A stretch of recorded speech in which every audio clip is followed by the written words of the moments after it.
Kepada penyidik, Aziz Syamsuddin klaim tak punya orang dalam di KPK selain AKP Stepanus.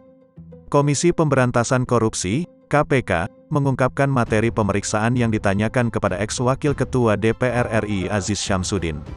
Aziz diketahui, Senin, tanggal 11 Oktober tahun 2021, diperiksa perdana oleh KPK sebagai tersangka kasus dugaan suap terkait penanganan perkara tindak pidana korupsi yang ditangani KPK di Kabupaten Lampung Tengah.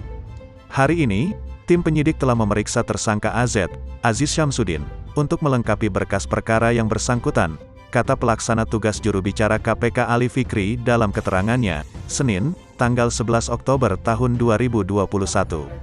Ali membeberkan, Aziz dikonfirmasi diantaranya terkait dengan kepemilikan rekening bank atas nama pribadinya yang diduga digunakan untuk mengirimkan sejumlah uang kepada ex-penyidik KPK AKP Stepanus Robin 47 melalui rekening bank milik pihak lain.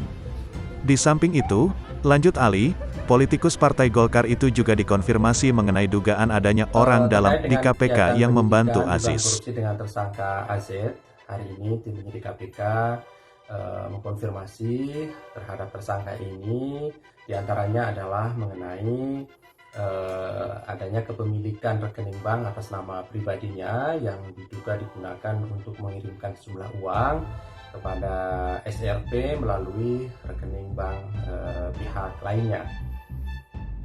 Di samping itu, tim penyidik KPK juga mengkonfirmasi kepada yang bersangkutan terkait dengan adanya informasi dugaan orang dalam KPK yang membantu tersangka AZ ini.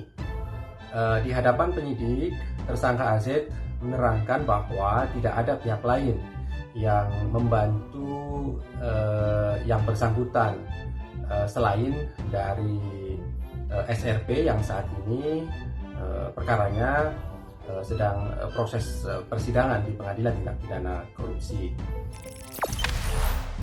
Jangan lupa subscribe, share, komen, dan like ya!